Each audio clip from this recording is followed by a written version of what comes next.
Hello, I'm Renee Dussard reporting from NBC News, and here with me I have Nicholas Keats, who is the press secretary for Boehner.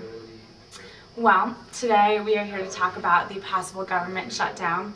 And first of all, I just want to start out in asking, what do you think this is doing to the opinion of our American public, as well as all of our global investors, as well as competitors overseas? How is this affecting their view of us? I don't think it's helping the view of us at all. A government shutdown is a sign of weakness. We want to get things changed around as quickly as possible, so that way the American people can have better trust in us, as well as our investments outside of the country, who are going to be exporters and importers alike. We want to make sure everybody has complete and total faith in us. So we don't want to go in the direction of a shutdown. We need to actually find a middle ground that we can stand on to make things better for the people. And why has it taken so long for all of you to sort of come to some agreement as to a budget? It's been a few months now, and we've been waiting to see what the decision is. This is something that should have been handled before the switch in power within the House and the Senate. Of course, since everything took so long, getting things back on a fast track, which is why we're going up with these bills for the 14-day plan and the 30-day plan. We want to find something a little bit quicker. Waiting too long has gotten us in the situation that we're in. Something that we can't really control as to right now, so we want to just get everything on the right foot right now. So we want to really get working on these bills today and over the week, so that way we can find an equal ground to stand on to make the cuts that we need to decrease the finances. Mm-hmm. And you, as the House, you all proposed a 2-week short-term plan that would help get us on the track of less government spending in order just to keep our government in motion for the next 2 weeks.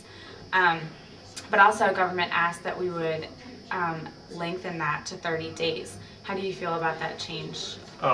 The change, I feel like as long as the cuts are being made right now, the change has to be made. We need to come up with an agreement. If we don't come with a 14 or 30-day agreement, then things are going to shut down and we won't be able to make the cuts at all. So going to the 30-day agreement with more cuts is actually better in the long run. So we completely agree with the idea of making the extension on the time frame. Right. And long term, you all's plan includes shutting down 700,000 jobs, as well as a 0.5% decrease in our economy's GDP. How do you think that's actually going to help our nation in the deficit and in the current state that we're in right now? Well, it's not so much a $700,000 job cut, it's more so a $700,000 lack of creation. These jobs haven't been created yet, so they will not be gained, nor will they be lost at the same time. The cuts will help just reduce the finances and expenditures. Therefore, it'll actually help the people. More people won't be gaining newer jobs, but people who already have their job shouldn't be lost.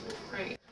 There shouldn't be an argument between the Senate, the House, the President, or anybody for that matter, because doing that shows a sign of weakness. So therefore, I feel like we're more focused on not so much being the blame, but being the reason that things got back in the right direction, and that's where we're going right now with our plans. Great, thank you very much. It's wonderful interviewing. Great.